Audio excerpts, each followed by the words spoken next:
UP board की 10वीं की परीक्षा से जुड़ी खबर आ रही है। 29 मई को बोर्ड परीक्षा पर हो सकता है बड़ा फैसला। परीक्षा होगी या बिना परीक्षा के बच्चे प्रमोट होंगे, इस पर फैसला हो सकता है। छात्र छात्राएं बिना परीक्षा दिए प्रमोट हो सकते हैं, ये सूत्रों के हवाले से बड़ी खबर है।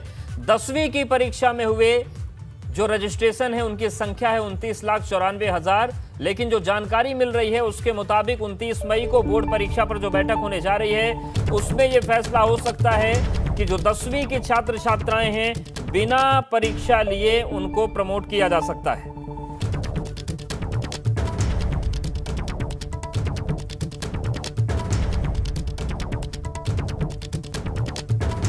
तो बड़ी खबर 10वीं की परीक्षा को लेकर है। 29 तारीख को बैठक होने वाली है और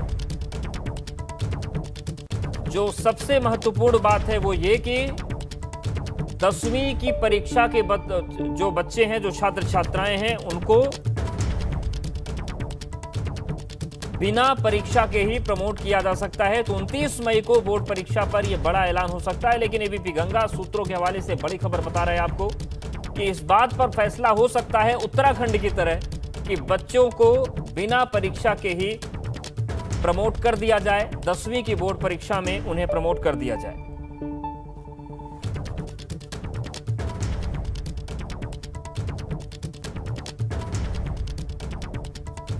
तो 29 मई को बोर्ड परीक्षा पर बड़ा ऐलान हो सकता है, बड़ा फैसला हो सकता है। बैठक होने जा रही है। आपको बता दें कि 10वीं की परीक्षा के लिए 29,94,000 रजिस्ट्रेशन किए गए। शैलेश हमारे साथ जुड़ गए हैं।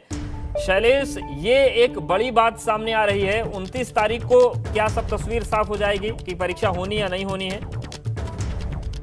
बिल्कुल रमेश, ये मानकर चलिए कि 29 मई को यूपी बोर्ड 10वीं के जो छात्र छात्राएं हैं उनकी परीक्षाओं को लेकर फैसला होने की पूरी उम्मीद जताई जा रही है। सूत्रों की मदद से मुख्यमंत्री के यहाँ बैठक होगी, एक अहम बैठक होगी 29 मई को, और उस बैठक में जो प्रस्ताव तैयार किया है माध्यमिक शिक्षा परिषद ने, माध्यमिक शिक्षा विभाग ने, वो प्रस्ताव रखा जाएगा। और अगर हम सूत्रों की माने तो उस प्रस्ताव में 2 चीजें जाएंगी। एक, इन छात्रों को बिना परीक्षा ही प्रमोट कर दिया जाए। ये पहला प्रस्ताव है। देखिए, जो वर्तमान मौजूदा हालात है उसी के आधार पर ये प्रस्ताव तैयार किया गया है। और जिस तरह से केंद्र की बात है तो देखिए सीबीएसई ने भी यही किया है कि छात्रों को बिना परीक्षा प्रमोट करने का फैसला लिया है, और इसी आधार पर आईसीएसई ने भी किया है। और अब यूपी बोर्ड में भी यही पूरी संभावना जताई जा रही है। जो कयास लगाए जा रहे हैं वो यही है कि यूपी बोर्ड 10वीं में छात्र छात्राओं को बिना परीक्षा के प्रमोट किया जाएगा। अभी पीछे जो 10वीं के छात्र छात्राएं थे उनके हाथ। बिल्कुल, शुक्रिया आपका शैलेश जानकारी के लिए। यूपी में लगातार कोरोना संक्रमण के मामले कम हो रहे हैं। आइए अब आपको बताते हैं कि आज और कल यानी कि 27 और 26 मई को कोरोना के आंकड़े क्या रहे हैं। बीते 24 घंटे में केसेस की बात करें तो 27 मई को 3,278 थे, जबकि 26 मई का जो आंकड़ा आया था 3,371। तो लगातार मामले घट रहे हैं। मौत की बात करें तो 26 मई को 196 थे, अब 27 को 188 आंकड़ा हो गया है।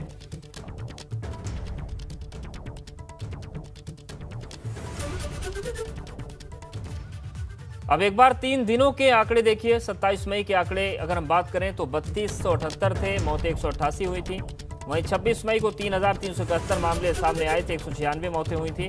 और 25 मई को 3,981 केस थे, जबकि 157 मौत हुई थी। तो आंकड़ा घट रहा है लेकिन मौत बढ़ रही। और बड़ी खबर लखनऊ से है। केजीएमयू में 24 घंटे में ब्लैक फंगस के 16 मरीज सामने आए हैं। केजीएमयू में 24 घंटे में ब्लैक फंगस से कोई मौत नहीं हुई है, लेकिन 16 नए मरीज आए हैं केजीएमयू में। और अब तक ब्लैक फंगस के 186 मरीज भर्ती हो चुके हैं केजीएमयू में। केजीएमयू में 24 घंटे में 10 रोगियों का इलाज किया गया है और 16 नए मामले सामने आए हैं।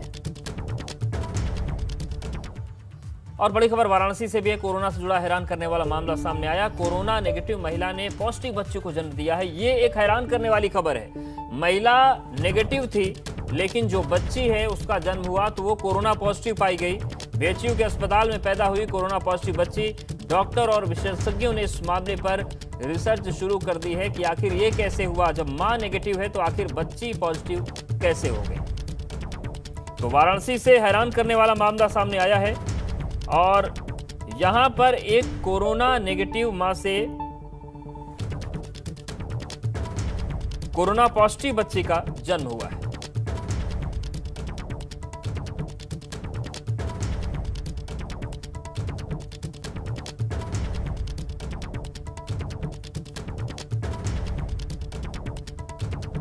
तो डॉक्टर्स और विशेषज्ञों ने अब जांच शुरू कर दी है। कोरोना संक्रमण पर रोकथाम के लिए सीएम योगी ने खुद कमान संभाल ली है। संक्रमण को रोकने में सबसे कारगर वैक्सीन है, यही वजह है कि सीएम योगी ने आज वैक्सीनेशन को लेकर बड़ी घोषणा की। सीएम योगी ने सभी जो 75 जिले हैं उनमें 18 साल से अधिक के लोगों को वैक्सीनेशन की घोषणा की। बस्ती में पत्रकारों से बातचीत करने के दौरान उन्होंने ऐलान किया। आज सीएम सिद्धार्थनगर और बस्ती जिले के दौरे पर थे और दोनों ही जगह सीएम योगी ने कोविड कमांड कंट्रोल सेंटर का निरीक्षण किया, साथ ही मरीजों से भी बातचीत कर उनका हालचाल जाना। मुख्यमंत्री योगी ने दोनों जिलों में अधिकारियों के साथ बैठक कर अहम दिशा निर्देश दिए हैं। सीएम योगी लगातार एक्शन में है और अब सभी 18 मंडलों में सीएम योगी ने अपना दौरा पूरा कर लिया। सीएम योगी के इस एक्शन का असर यूपी में कम होते संक्रमण के आंकड़ों में देखा जा सकता है। बात केवल मई की करें तो सीएम योगी ने 13 दिनों में करीब 30 जिलों का तूफानी दौरा किया है। और आगे बढ़ते हैं। उत्तर प्रदेश में कोरोना को काबू में करने के लिए मुख्यमंत्री योगी आदित्यनाथ लगातार प्रदेश के सभी मंडलों का दौरा कर रहे थे। पिछले 22 दिनों में मुख्यमंत्री ने सभी 18 मंडलों में खुद जाकर कोविड कंट्रोल को लेकर उठाए जा रहे कदमों का मुआयना किया। इस दौरान सीएम योगी ने हर जिले में ऑक्सीजन आपूर्ति, कोरोना जांच और वैक्सीनेशन अभियान के अलावा अक्टूबर में कोरोना की संभावित तीसरी लहर को प्रदेश के हर जिले में चल रही तैयारियों का जायजा लिया। सीएम योगी ने इस तूफानी दौरे की कुछ तस्वीरें हम दिखा रहे हैं। तो 16 मई को देखिए, नोएडा पहुंचे, इटावा में पहुंचे, बांदा, आजमगढ़, गोरखपुर और देवरिया की तस्वीरें आपको हम दिखा रहे हैं।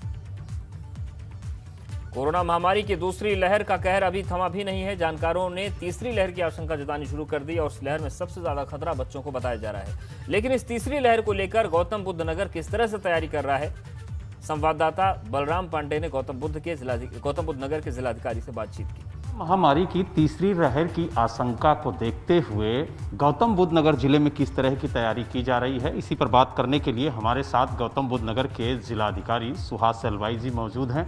सर, किस तरीके की तैयारी हो रही है तीसरी वेव की आशंका को लेकर के? आने वाले दिनों में यह सुनिश्चित की जा रही है कि जो ऑक्सीजनेटेड बेड्स हैं वो हमारे मेडिकल कॉलेजेस में अवेलेबल रहे और साथ में जितने भी हमारी सामुदायिक स्वास्थ्य केंद्र है वहाँ पे ऑक्सीजनेटेड बेड्स रहे। बात की जाए तो ये कहा जा रहा है कि तीसरी वेव में सबसे ज़्यादा जो बच्चे हैं वो इफेक्टेड होंगे, तो बच्चों को लेकर के किस तरीके की प्लानिंग की जा रही है? यहाँ पे हमारे जनपद में चाइल्ड पीजीआई है, इनको नोडल बनाते हुए जितने भी जनपद में हॉस्पिटल्स हैं उन सबके साथ एक विचार विमर्श किया गया है। उसके बाद एक रूपरेखा बनाई गई है जिसमें हम लोगों ने जो हमारे पास वर्तमान में जो इंफ्रास्ट्रक्चर है वो आईसीयूज है या हमारे पास जो नर्सिंग स्टाफ है, इंटेंसिव केयर स्पेशलिस्ट है, इनका हमने क्षमता का आकलन किया है और हम लोगों ने चिन्हीकरण भी किया है कि कहाँ हमें ट्रेनिंग ज़्यादा देनी है, कहाँ किस हॉस्पिटल में हमें ऑक्सीजन की आवश्यकता है। और कोरोना संकट को लेकर कुछ निजी अस्पतालों ने खुद को कैसे लूट के अड्डे में तब्दील कर लिया, इसकी वानगी आगरा में देखने को मिली, जहां पहले तो एक महिला के इलाज के नाम पर सिनर्जी नाम के निजी अस्पताल ने 15 लाख रुपए का भारी भरकम बिल बना दिया और इतनी भारी भरकम रकम वसूलने के बाद भी डॉक्टर बीमार महिला की जान नहीं बचाए। लेकिन महिला ने परिवार की मुसीबत तब शुरू हुई जब बीमा कंपनी से फाइनल सेटलमेंट में देरी होने पर अस्पताल ने मृत महिला का शव देने से इनकार कर दिया। इसके बाद मजबूरन परिवार वालों को 12 लाख रुपए का चेक अस्पताल को देना पड़ा, तब जाकर अस्पताल ने परिवार को महिला का शव सौंपा। अब इस मामले में मृत महिला के परिवार ने हाईकोर्ट के निर्देश पर गठित महामारी लोक शिकायत समिति से इलाज के नाम पर लूटमार करने वाले अस्पताल की शिकायत की है। वहीं इस मामले के सामने आने के बाद प्रशासन ने भी अस्पताल के खिलाफ कार्रवाई की बात कही है। ये प्रकरण जो है प्रशासन के जो है संज्ञान में भी है और परसों जो है प्रशासन के हस्तक्षेप से ही उनका जो है सौंप दिया गया था। इस संबंध में आज एक शिकायत भी इनके जो हस्बैंड के द्वारा जो है प्राप्त की गई। इस जो शिकायत है इसको हम जो हमारी प्रतिनिधि जो है कोविड कंट्रोल रूम में जो टीम बैठती है जिसमें हमारे सीएम साहब हैं और डॉक्टर मनीष साहब हैं और जो महामारी लोक शिकायत जो समिति है उसमें रखा जाएगा। इस प्रकरण की जाँच करा करके जो है कार्रवाई कराई जाएगी। और बरेली में एक बहुत ही हैरान करने वाली खबर सामने आई। यहां पर एक युवक ने गिरफ्तारी से बचने के लिए खुद अपने हाथ पैर में कील ठोक दी। पहले तो परिवार ने पुलिस पर कील ठोकने का आरोप लगाया, लेकिन एसएसपी ने पूरे मामले में खुलासा करते हुए बताया कि 24 मई को पुलिस टीम लॉकडाउन का पालन करा रही थी और उसी दौरान युवक ने शराब के नशे में पुलिस पर हमला कर दिया। इसके बाद गिरफ्तारी से बचने के लिए युवक ने अपने हाथ और पैर में कील ठोकी। पुलिस ने युवक को गिरफ्तार कर लिया।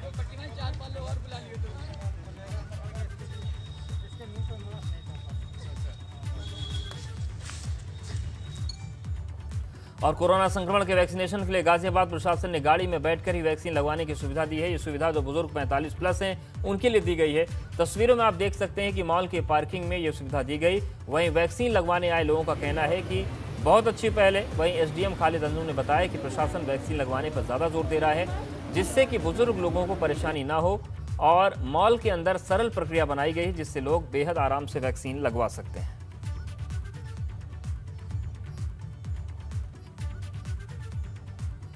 गाजियाबाद में अब वैक्सीनेशन एक मॉल के बेसमेंट में लगाई जा रही है और कार में बैठ के वैक्सीनेशन लगाई जा रही है। देखिए ये कार में हैं, वैक्सीनेशन लगाने आए हैं, और जो ये हैं ये इनकी कल ही शादी हुई है और आज अपनी मदर को ये वैक्सीनेशन लगवाने पहुँचे हैं। जी आप बताइए कहाँ से आए हैं आप लोग? हम लोग वसुंधरा गाजियाबाद से आए हैं। वसुंधरा गाजियाबाद से। मदर को लगाई? हाँ जी, मदर को लगवाई है। आपकी शादी कब हुई है? मेरी शादी परसों 24 तारीख को। शादी हुई है। कैसा महसूस कर रही है? अच्छा लग रहा है। ये बताइए कि कार में बैठ के ये जो चलाया गया है, ये बताइए कि इससे आप कितने संतुष्ट हैं, कितना अच्छा लग रहा है आपको? संतुष्ट है, बहुत अच्छा लग रहा आपको उतना नहीं? नहीं बहुत अच्छा लग रहा है, बहुत गाड़ी में ही लग गई। गाड़ी में आखिर लगाने का पर्पस क्या है? गाजियाबाद के जो एसडीएम है खालिद अंजुम, वो हमारे साथ हैं, उनसे बात करते हैं। सर ये बताइए कि कार में लगाने का पर्पस क्या है, क्या किस तरीके से लगाई जा रही है और आखिर कारण क्या है? देखिए इसकी वजह ये है कि लोगों को आसानी से वैक्सीनेशन किया जा सके। बहुत सारे हमारे परिवार में 45 प्लस के ऐसे लोग हैं कि जो बहुत सारी फॉर्मेलिटीज़ के कारण नहीं लगवा पा रहे थे, तो इसमें हैंड टू हैंड यहीं पर ही उनका रजिस्ट्रेशन और यहीं पर उनका वैक्सीनेशन दोनों काम हो रहा है। एक बार ज़रा प्रक्रिया समझाएंगे आप किस तरीके से और कैसे यहाँ पर आते हैं और आने के बाद किस प्रक्रिया से उन्हें यहाँ पर गुजरना पड़ता है? देखिए ये एक रजिस्ट्रेशन काउंटर है। जब कोई गाड़ी आती है, चाहे वो 2 व्हीलर है या 4 व्हीलर है, तो उस गाड़ी को यहाँ रोक करके और उनका एक आधार कार्ड ये लोग लेते हैं, वो गाड़ी का शीशा नीचे करके और अपना आधार कार्ड दे देते हैं। रजिस्ट्रेशन यहाँ की फॉर्मेलिटी यहाँ पूरी हो जाती है और उसके बाद वो आगे वैक्सीनेशन का सेंटर है। यहाँ पर एक ड्राई रन। और खबर मथुरा से, जहां पर नौझील थाना क्षेत्र के यमुना एक्सप्रेसवे पर विमान की इमरजेंसी लैंडिंग करानी पड़ी। बताया जा रहा है कि इंजन में खराबी आने के कारण यमुना एक्सप्रेसवे पर माइलस्टोन संख्या 72 पर प्लेन ने इमरजेंसी लैंडिंग की। दरअसल 2 सीट वाले एक प्राइवेट ट्रेनी प्लेन में तकनीकी खराबी आ गई थी। राजभवन की मुख्यमंत्री योगी आदित्यनाथ राजभवन पहुंच गए हैं और देखिए 2 तस्वीरें आपको दिखा रहे हैं जब उनका काफिला राजभवन पहुंचा तब की, और राज्यपाल से इस वक्त उनकी मुलाकात जारी है। तो 18 मंडलों का दौरा खत्म करने के बाद मुख्यमंत्री योगी आदित्यनाथ अभी राजभवन पहुंचे हैं मुलाकात के लिए राज्यपाल से, राज्यपाल आनंदीबेन पटेल से। और दूसरी तस्वीर देखिए, मुलाकात वहां पर चल रही है। इस वक्त राज्यपाल से मुलाकात जारी है और कई महत्वपूर्ण विषय पर बातचीत यहां पर होनी है, चाहे कोरोना काल में सरकारी कामकाज का ब्यौरे की बात हो या 18 जिलों में जिस तरीके की स्थितियां दिखी वो बताने की बात हो। तो राजभवन पहुंचे हैं मुख्यमंत्री योगी आदित्यनाथ। पहले तस्वीर उस वक्त की हम दिखा रहे हैं जब वो राजभवन पहुंचे, और दूसरी तस्वीर हम आपको दिखा रहे हैं जब मुलाकात राजभवन में चल रही है। इस वक्त मुलाकात जारी है।